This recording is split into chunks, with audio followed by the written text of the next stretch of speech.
Good afternoon, everyone. Welcome to the Center for American Progress. My name is Allison McManus. I am the acting senior vice president here at CAP's National Security and International Policy Department. I appreciate you all joining us today. This week will mark 100 days of Trump's second term in office. We've seen Trump do a 180-degree turn on many of the United States' commitments to global leadership. He's repudiated allies, upended trade relationships, pulled out of multilateral agreements. But really nowhere has this 180-degree pivot been more evident than in the rapid about-face on foreign assistance programs. These are cost-effective programs that fund global public health initiatives, disaster relief, food aid, anti-trafficking work, the list goes on and on. On day one, Trump signed an executive order pausing all of this foreign assistance. While we've seen fierce pushback in the courts, in popular opinion, including for many of you, his administration has only doubled down. Elon Musk's Department of Government Efficiency has dissolved the congressionally established U.S. Agency for International Development and terminated the majority of foreign assistance contracts. Trump and Doge likes to say that these cuts are about cost savings, but foreign assistance constituted only 0.7% of the federal budget in 2024. By comparison, extending Trump's 2017 Tax Cuts and Jobs Act would represent 9 times that amount, returning wealth to disproportionately those who are wealthy, taking it away from those who are most vulnerable and most in need. We've already seen that these cuts have had a devastating effect worldwide. The Center for Global Development estimates that 6,000 lives or more may be lost daily by these abrupt cuts. Already, babies are being born needlessly with HIV and AIDS. Children in South Sudan are dying due to preventable cholera. Women in Nairobi can't access tuberculosis medication. This is all wholly preventable suffering, illness, and death. And it's not just happening overseas. Here in the United States, there are immediate consequences. Tens of thousands are out of work due to canceled contracts. Food aid suppliers are struggling with unmet contracts. You can see the full breadth of all of these cuts and all of the harmful Doge cuts on our website, where my colleague Will Ragland and others here at CAP have developed a Doge tracker to monitor these cuts in real time. You can see on screen right now a QR code to check out this really useful tool. In fact, today's discussion is just one in a series highlighting the real-world impacts of Trump's harmful Doge agenda. Thanks so much to my colleagues Ben Birdie and Billy Flanagan for putting on these events. Previous events in the series have addressed cuts to the National Institute for Health Research grant funding, National Weather Service, and next Monday, May 5th, we'll be talking about cuts to Head Start. We encourage you to RSVP to any event we host in these series, and please do continue to share the stories of the human impacts of Doge's destruction.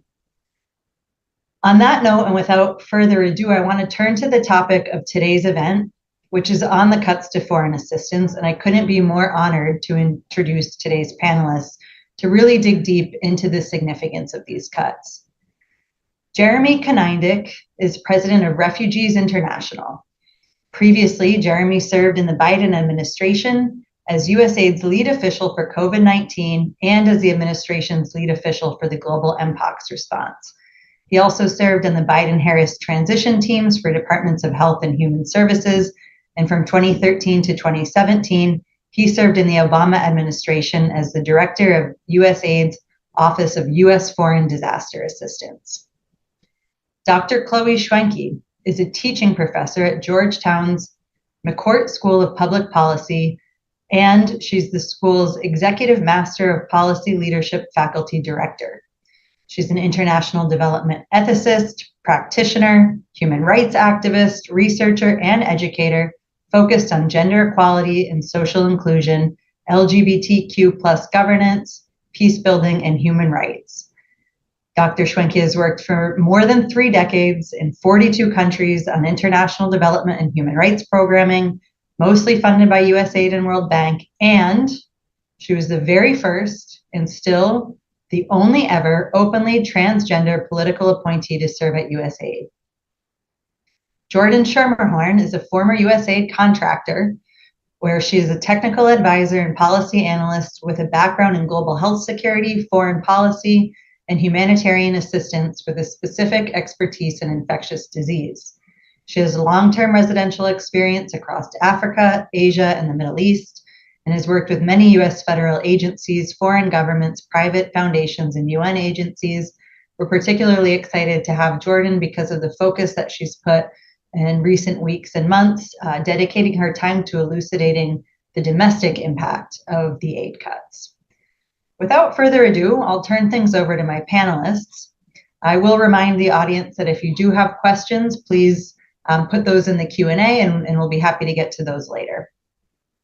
Jeremy, I'd love to start with you. I wonder if you could offer us a lay of the land. What's the current state of the cuts to foreign assistance? What types of programs are being impacted? We know that there's been challenge in the courts. Where does this all stand now? Thanks, Allison, and thanks to CAP for convening this. It's a fantastic panel. It's great to be on with Chloe and Jordan and yourself. So the lay of the land now, there is huge uncertainty still about what may survive and what may not. The department has announced, State Department has announced that north of about 80% of total USAID awards have been terminated or are in the process of termination. But even those that were not terminated in that first kind of mass batch that was reported to Congress last month, even those are not necessarily safe. And so there have been several times since then where there has been another wave of program terminations. A few weeks ago, Jeremy Lewin, who is a Doge 20-something computer programmer who's now been put in charge of all U.S. foreign assistance, unilaterally, seemingly issued terminations of an additional round of life-saving humanitarian awards that directly contradicted what Secretary Rubio had committed in terms of preserving and protecting the life-saving awards from termination. It's not entirely clear that Jeremy Lewin has any reference point to even understand what constitutes life-saving assistance and what does not. And he's certainly not asking anyone, and they fired most of the people who could tell them. So it's kind of total chaos inside. CGD has done some really, really good work. The Center for Global Development has done some really good work doing macro cataloging and analysis of everything that's been canceled. The picture that comes out of that, the story that tells, is that the two things that kind of have been most relatively protected, although even that's kind of not the right term to use, are humanitarian aid and global health, meaning that much of what remains falls in one of those two buckets. But a lot of global health work has also been terminated. A lot of humanitarian work has also been terminated. Many awards and functions that are life-saving have still been terminated. And when you get beyond those two, it's even much more comprehensive.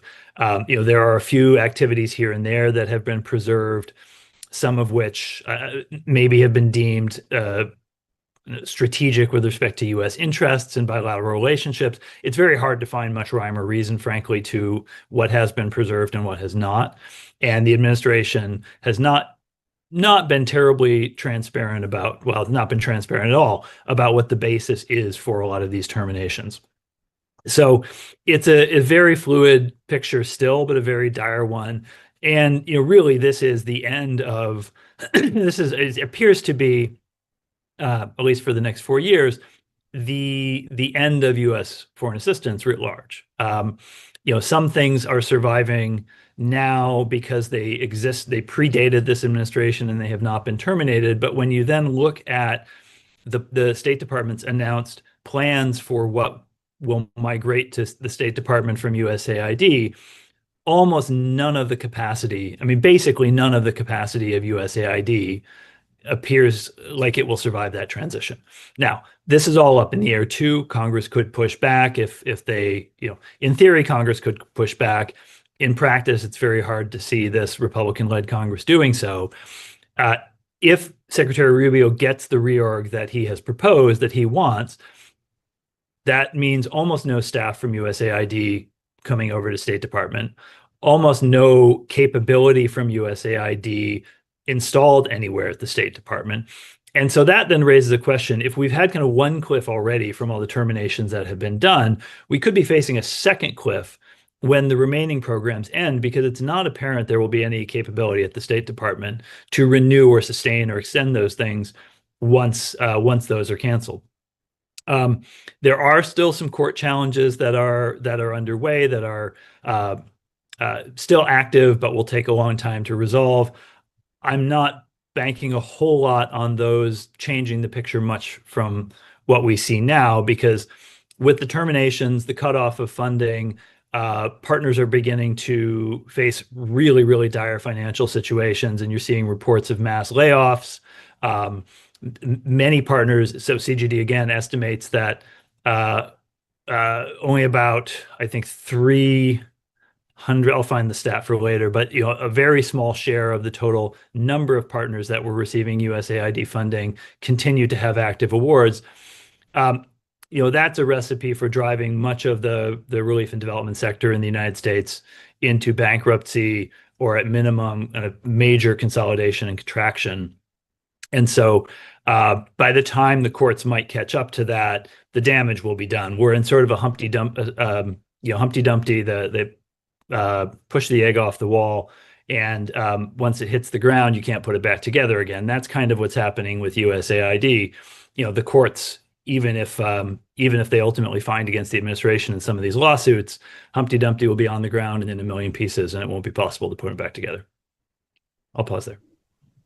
Thanks, Jeremy. It's a really grim picture, but appreciate you laying out all those pieces. And I'm glad that you mentioned the role of Congress, because of course we expect that the president will put forth a rescissions package that's going to be focused heavily on the State Department, that may actually have could have the potential of getting Congress's imprimatur on the cuts that have so far just been the executive, potentially illegally impounding funds.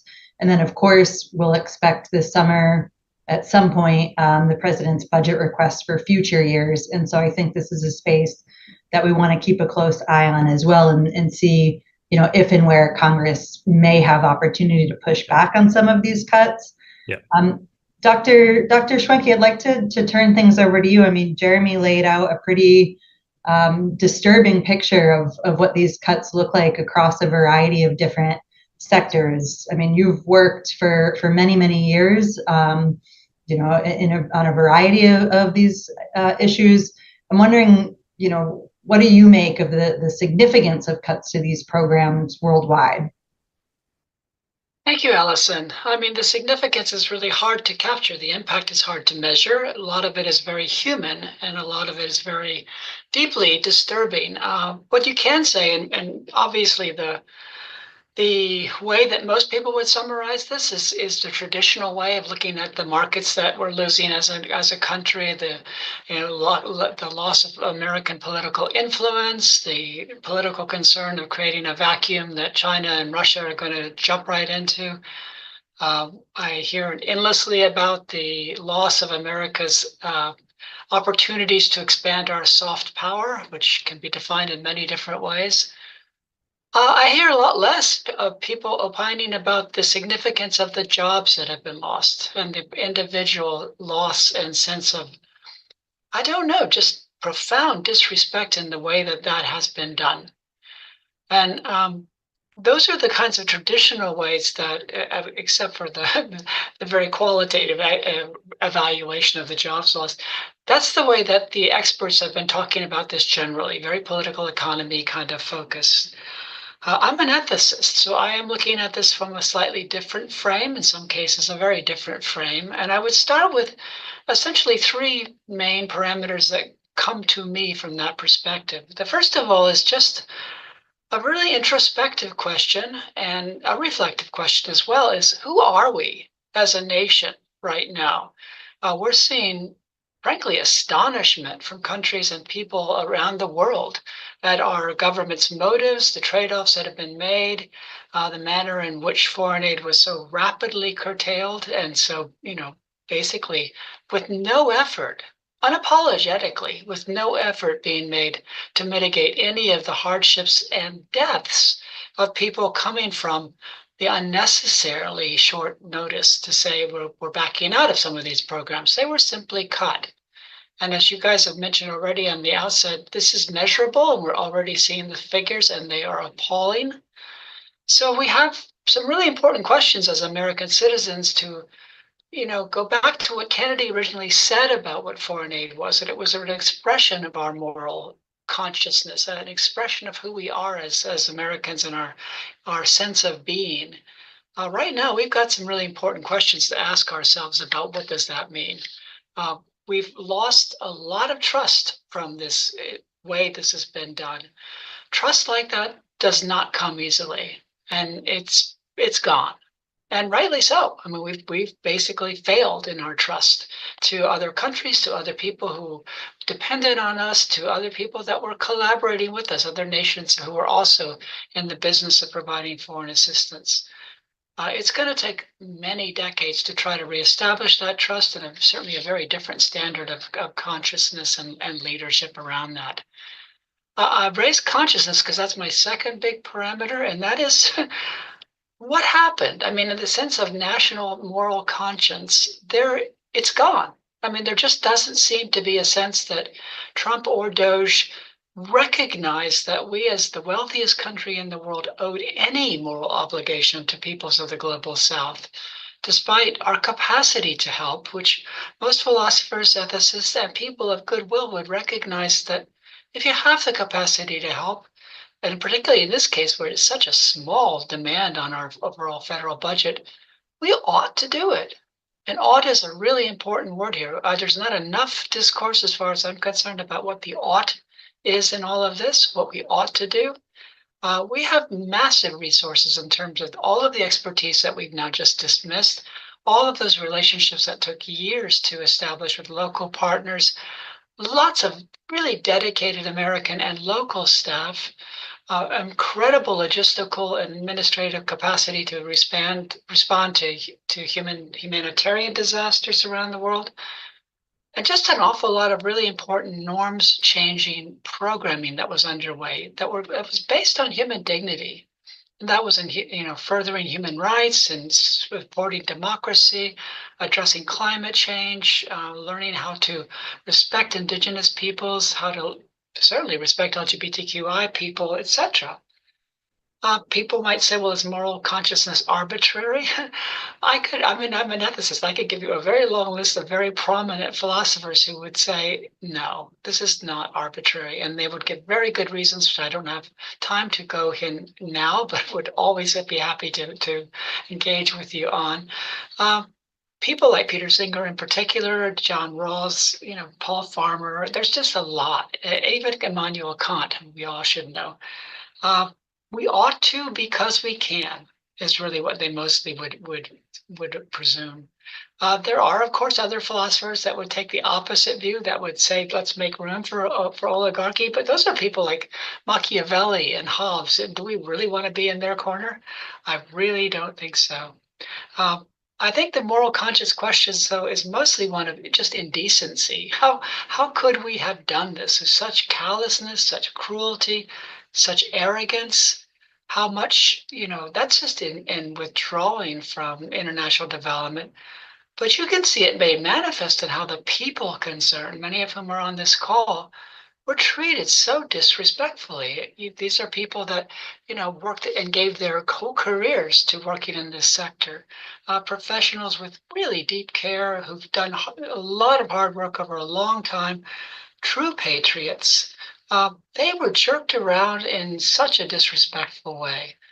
Their institutions as well.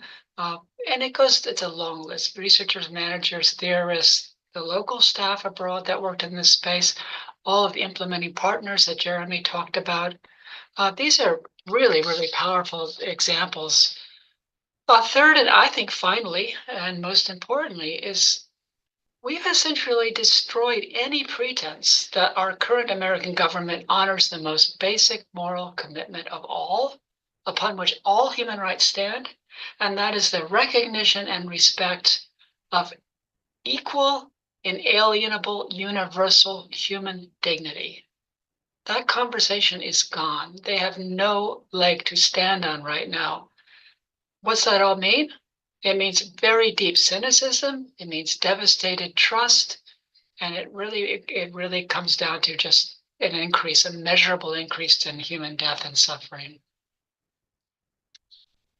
Thanks so much, Dr. Schwenke, for really grounding us in this sense of moral obligation. And it really resonates, this principle of we ought to because we can, because you've highlighted both the moral obligation of we ought to, but also the practical ability in because we can. I'm always surprised to see polling, the conception that many Americans have that our foreign assistance programs constitute huge swaths of the federal budget, and really what we're talking about are extremely limited, pennies on the dollar to save lives all across the country, and of course that do have benefit here at home and contribute to dignified lives here at home. And here I'll turn to you, Jordan. And Jordan, I recognize that you've been personally affected by these cuts, and so appreciate your continued dedication to your work despite the personal impact that you faced, and the fact that you're here with us today to shed light on what some of that impact is. It really does mean a lot. And I wonder if you could just walk us through. I mean, you've really been digging deep on what this means here in the United States. Can you give us a picture of what you found?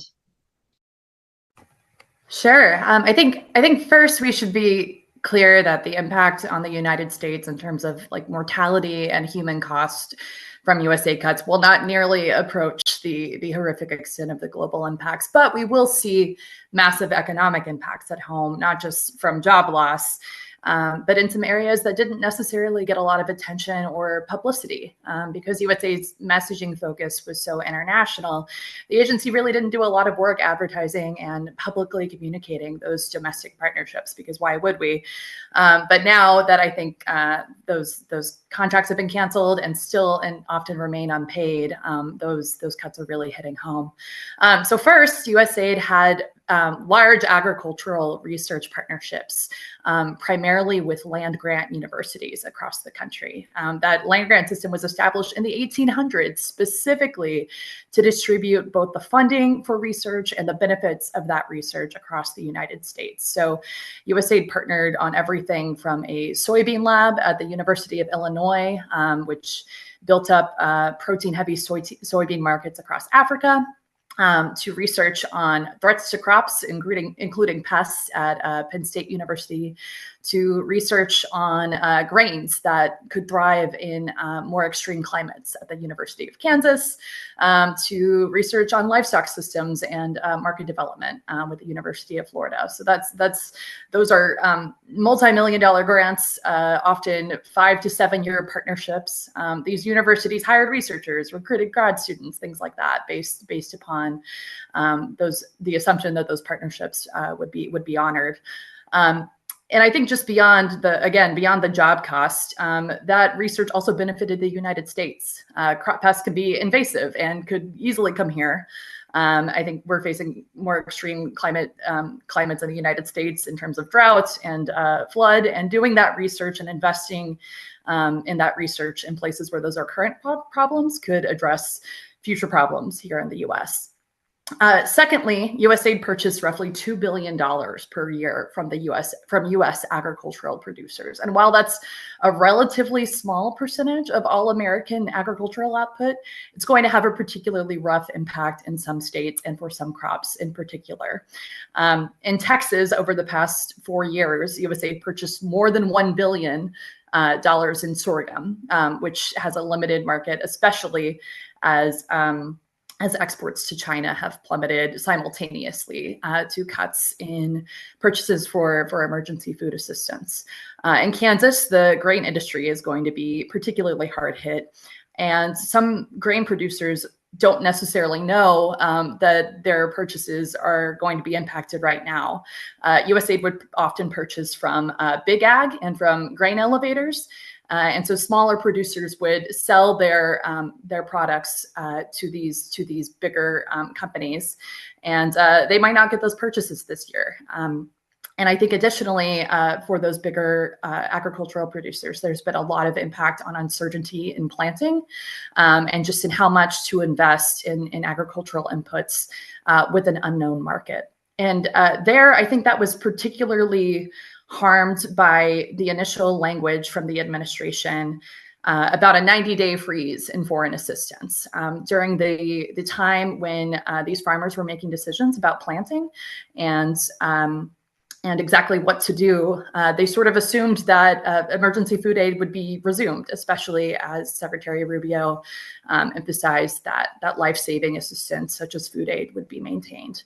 I think we've seen over the past 3 months, now that 90-day freeze is up, and many of those programs are still haven't resumed and have been formally cut. So that messaging left everybody sort of thinking that their contracts might still be honored, and it'll be a surprise that they will not.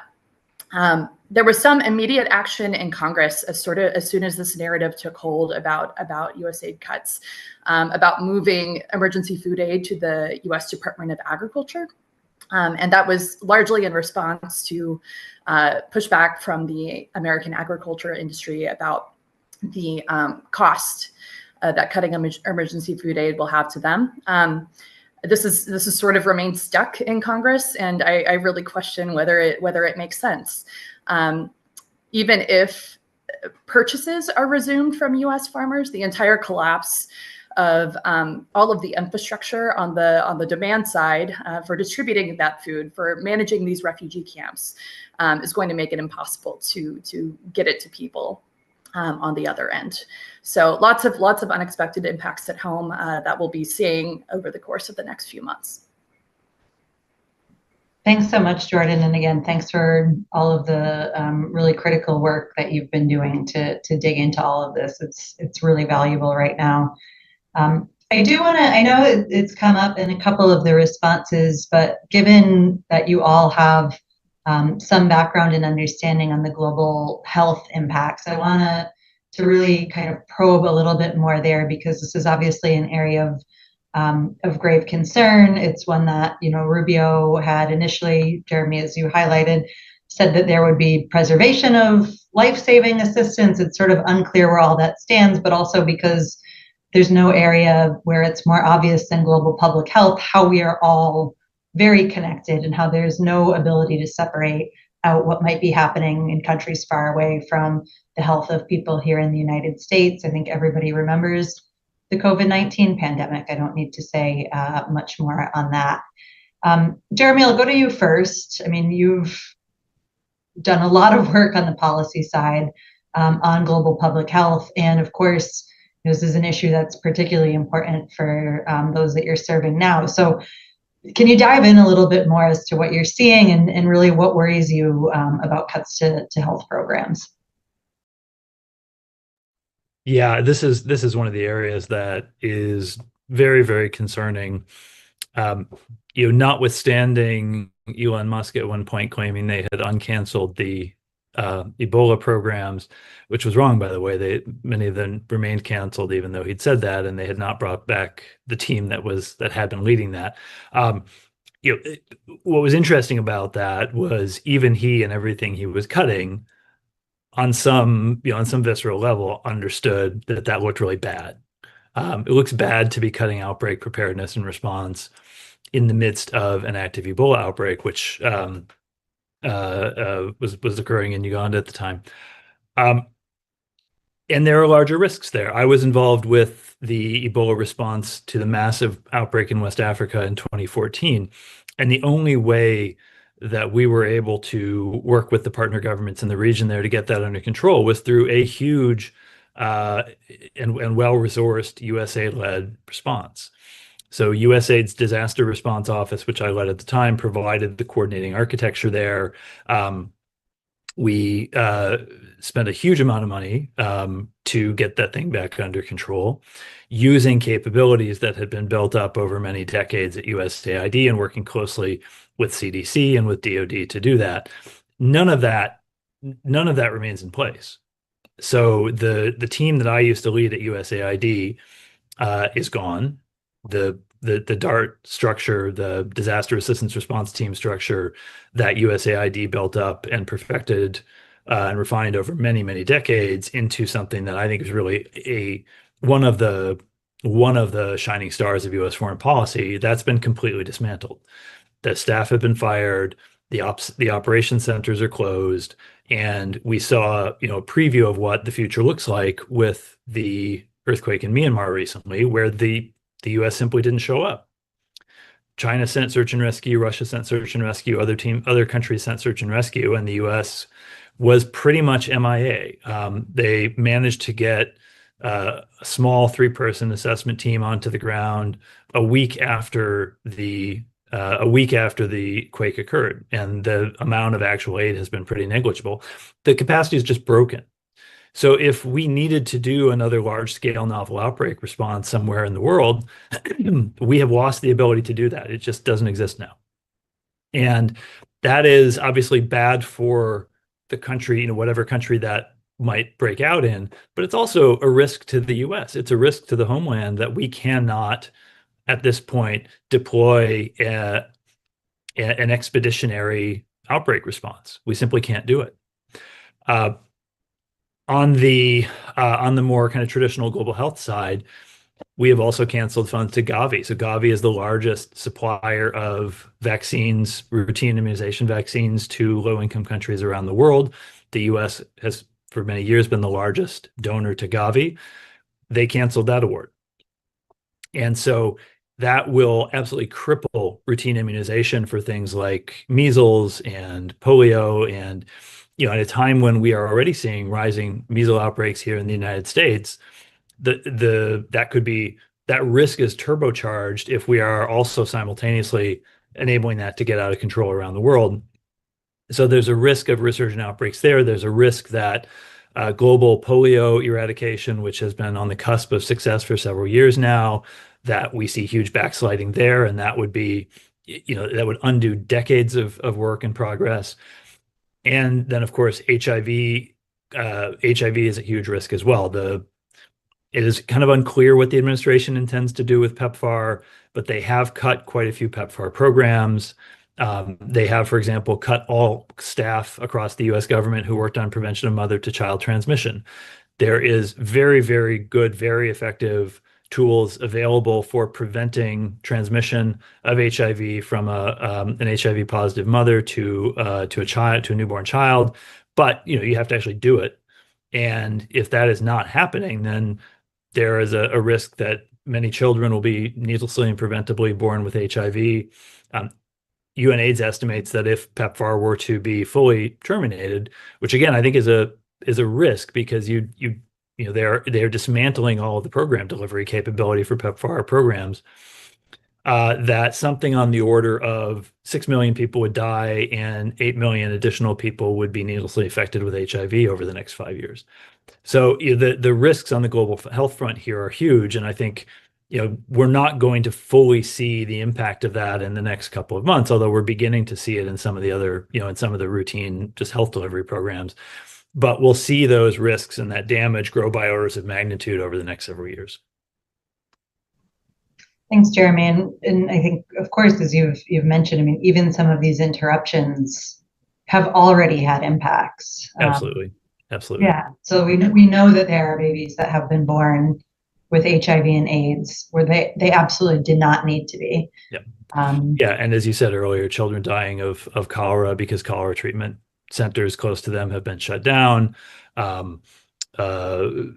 People in refugee camps dying because their health services are shut down. This is already beginning to happen, and it's going to take on a much graver scale over the next couple of years. Yeah. Jordan, I'm going to turn it to you, and I know, Jordan, you have a background in health security, and you're also looking at impacts to research in the health field now. So I'll leave it to you, kind of what angle you want to take, but I'd love to just get your take also on what you're concerned about given cuts in the global health field. Yeah, I think the timing of these cuts is particularly unfortunate in the health security space because they followed really the scaling up and the implementation of the new U.S. Global Health Security Strategy, which was released in the summer of 2024. A big component of that strategy was scaling up America's formal health security partnerships from 19 to 50 countries, which dramatically expanded assistance from a focus on particular diseases to broader outbreak detection and response, no matter the disease. So just a more systematic approach. I'm biased, but USAID was a major government agency implementing that strategy and doing that legwork to make it a reality.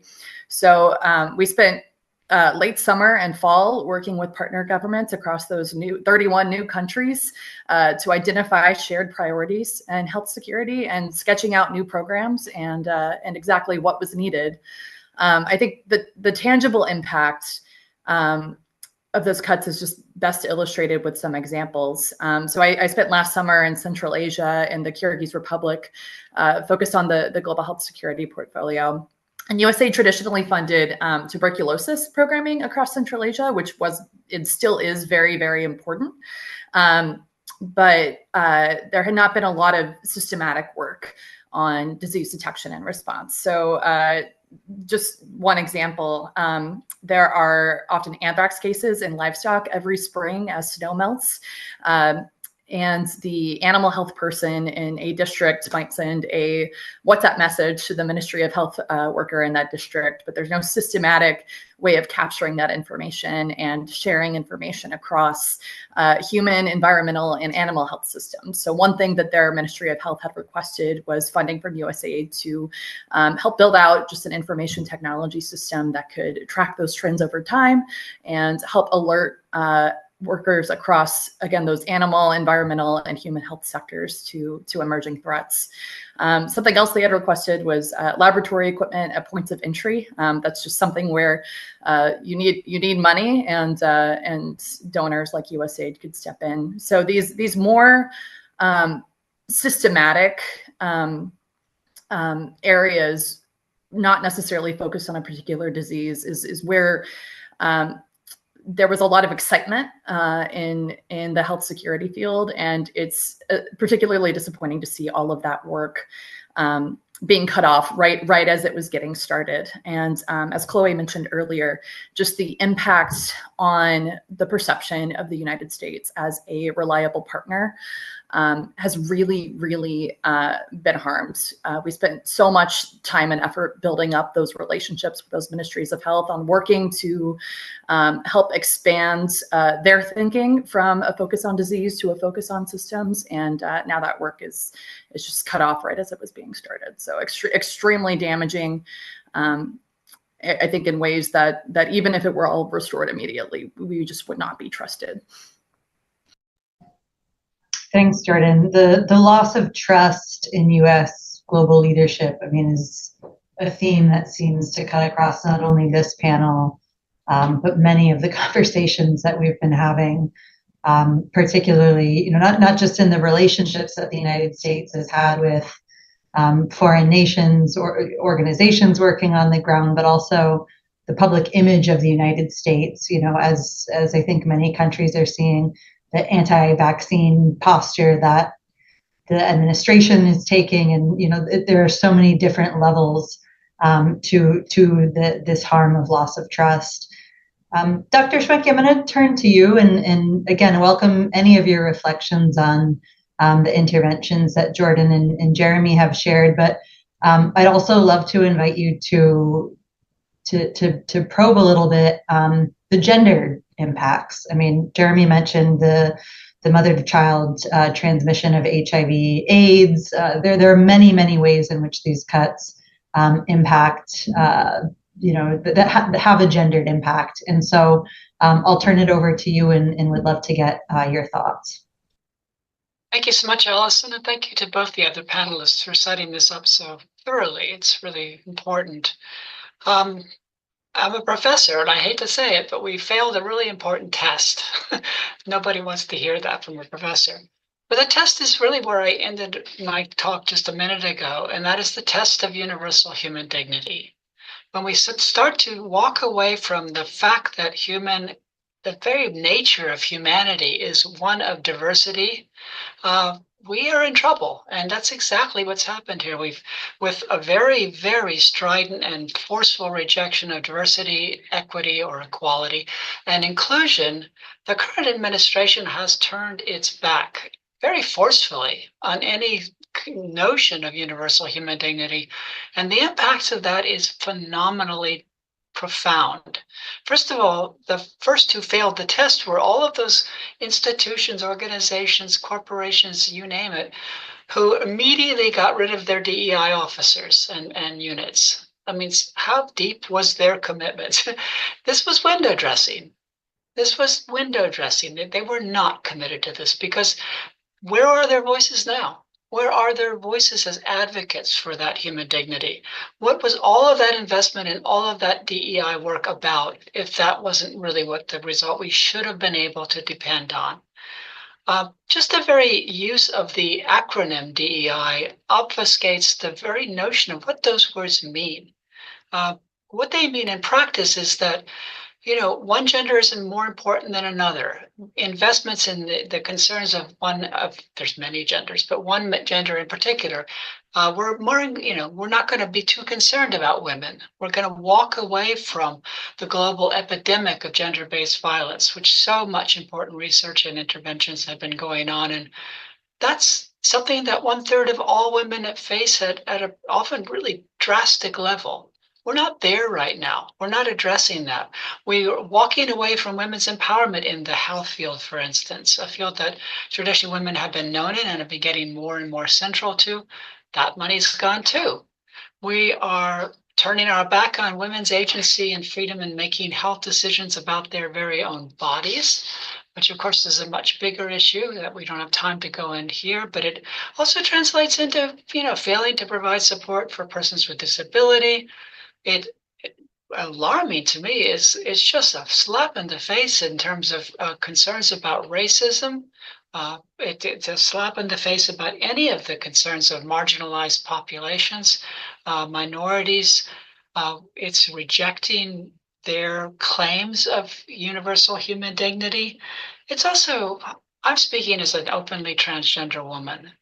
This current administration, in their way that they approach DEI, is to basically erase it when it's inconvenient for them. They're rejecting the authenticity and reality of transgender, non-binary, and intersex people, despite the recognition of nearly every major medical and health organization in this country.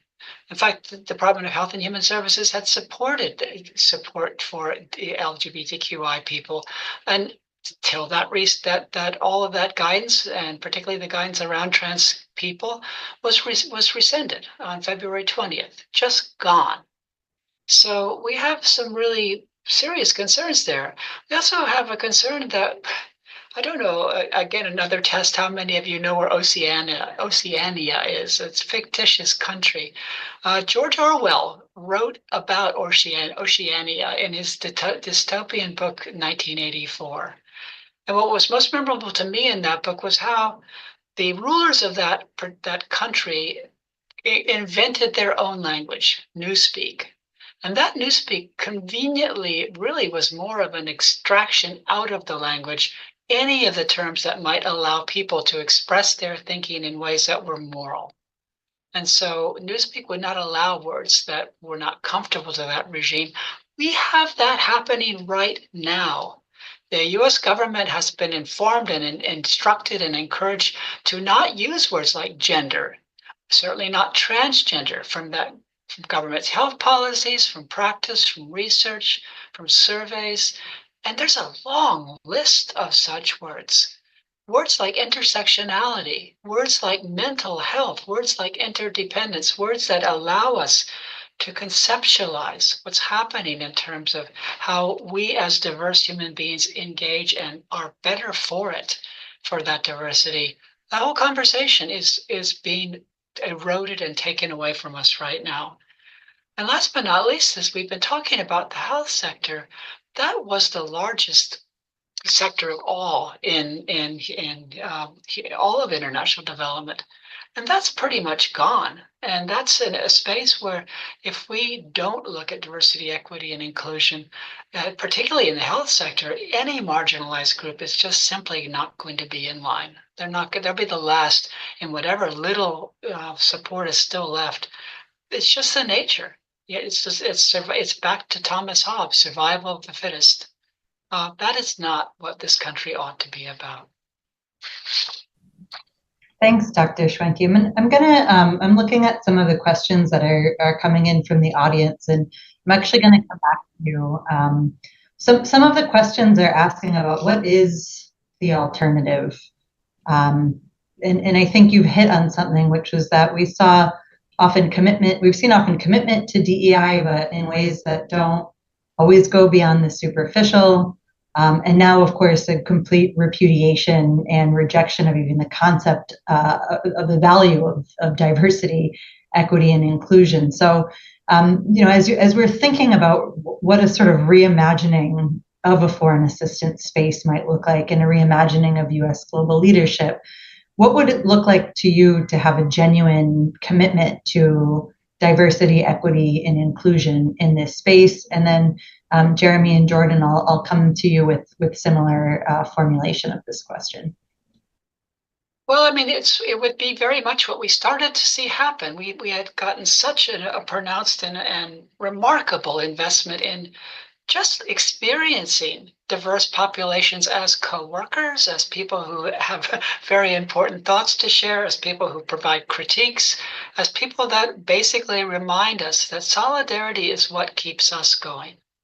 And when we lose solidarity as a society, we are in a direct path towards dissension that will lead to violence, and it already is.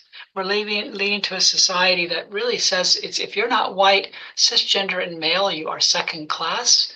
We're seeing that already. And once that gets internalized, look at gender inequality. It's centuries worth. It's basically human history. We had the audacity as a civilization, as an American society, and I'm not dissing the Europeans and others that are doing really important work in this. We challenged that. We said, no, every person has a place. Every person has a voice. Every person has equal value. That rug's been pulled out from us right now. And without that reminder that everybody brings a particular perspective. I mean, I'm a transgender woman. I was in male space for decades. I have a particular perspective to share from that experience, as any trans person would, as any non-binary or intersex person would. We have something to contribute. And that's basically said, pushed aside.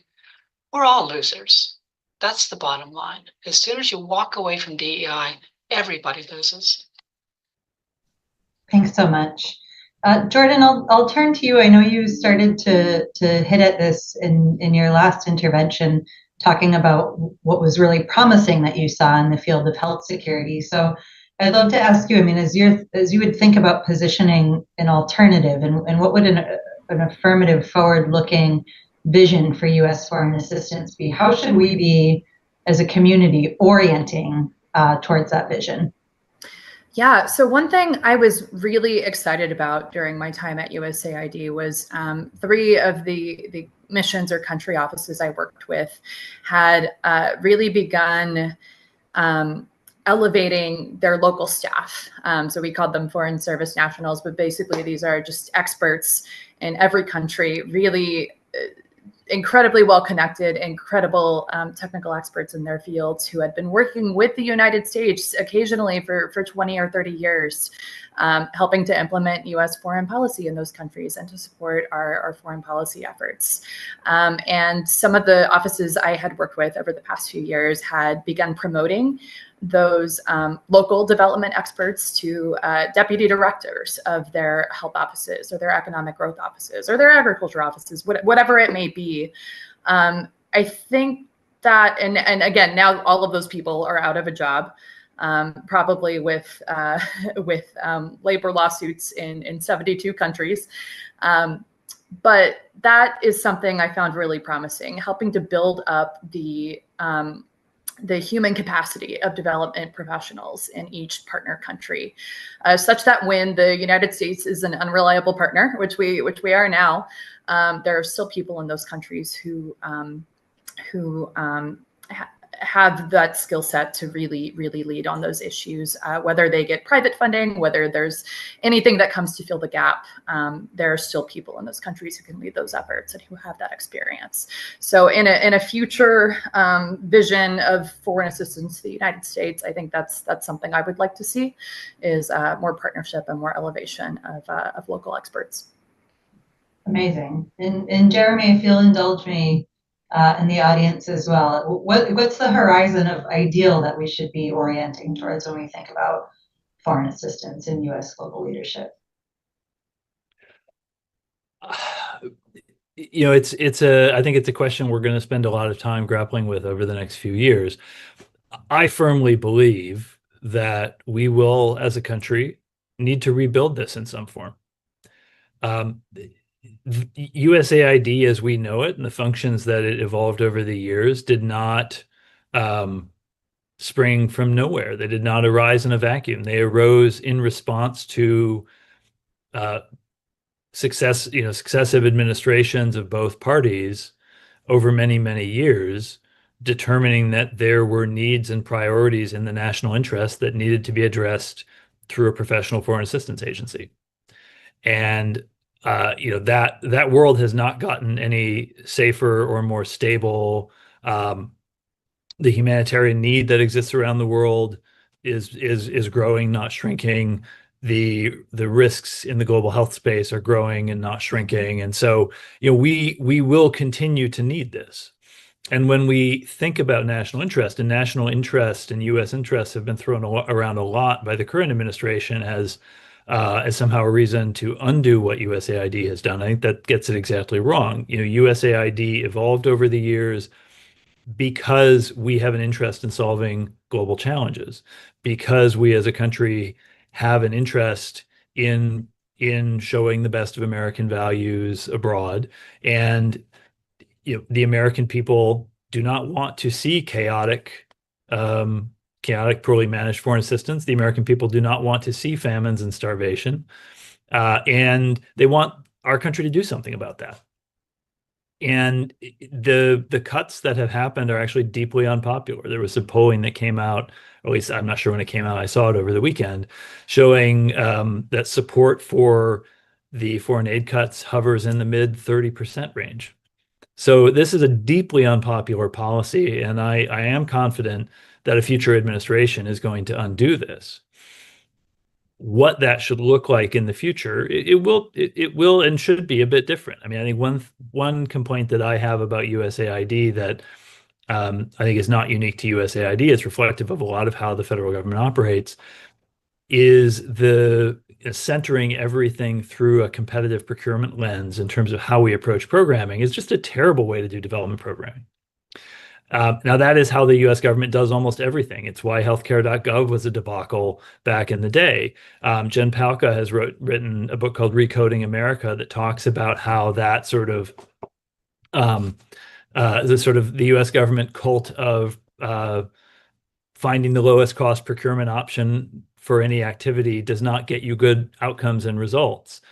I think we do need to change the mentality of how we approach development and development programming to reflect that. And one of the things that I think made my old office at USAID, the disaster office, so effective is that we largely waived that. We had the authority to waive some of those competition requirements. And so we could just find a good partner, dialogue openly with them about a program, design a good program, and implement it. And it worked really, really well. I would love to see that kind of an approach across the board and how USAID works in the future. And the challenges will be different. And I think AID probably could be a little more focused. It did a lot of things in a lot of places. That said, the U.S. has a lot of interests in a lot of places. And so there's, again, those things don't arise in a vacuum. So I think we do need to spend the next few years thinking hard about what is the shape of what we want to rebuild. How do we rebuild it to be more agile, more nimble, less bureaucratic than it was before? But fundamentally, the world that produced USAID the first time around is going to produce the need for robust U.S. development and humanitarian engagement going forward. This is going to be a 4-year period where we're going to see a lot of messes emerge because of the lack of that, and it will need to be rebuilt when there is a new political opportunity to do that. Thanks, Jeremy. So we have just about 4 minutes left. I'd love to go back to all of you for a last word. And there's been a bunch of questions about what can we do now? We've talked about the harms that we're seeing. We've talked about orienting towards a more positive vision in the future. But what can folks do now? We have one question from a current government official asking what could be done to stem some of the damage from within the administration.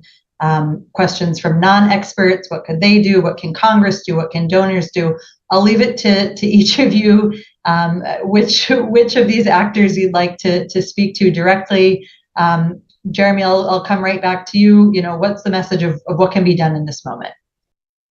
Well, I think in this moment there are 3 big priorities, and I think the fight over USAID as an institution will continue in the courts for some time, but I think it's a political matter. That fight is basically lost at this point. That said, I think the administration should still be forced to do this through a legal means. They should have to account in court for what they're doing. They should have to go to Congress and negotiate any reshaping through Congress and through legislation. But leaving that aside, the really important thing at this point is to preserve people, programs, and partners. The people of USAID hold the accumulated expertise of the U.S. government when it comes to humanitarian and development action. And as it stands now, they will all be forced out, and few, if any of them, will be brought over to the State Department. And so we're going to see just a huge hemorrhaging of decades worth of human capital from the U.S. government.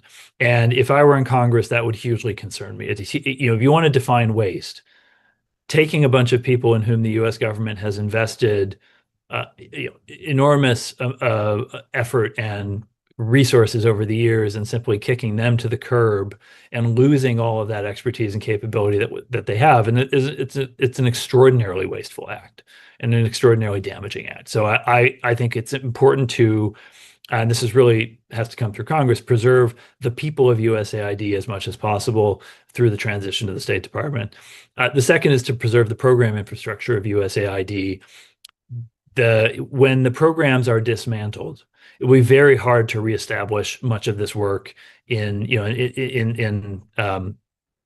countries, particularly unstable countries. And so that will be very, very hard to rebuild. I think it's important to preserve as much of that as possible. And then through that, preserving the partner base. When the programs are shut down, the partners will have to shut down as well.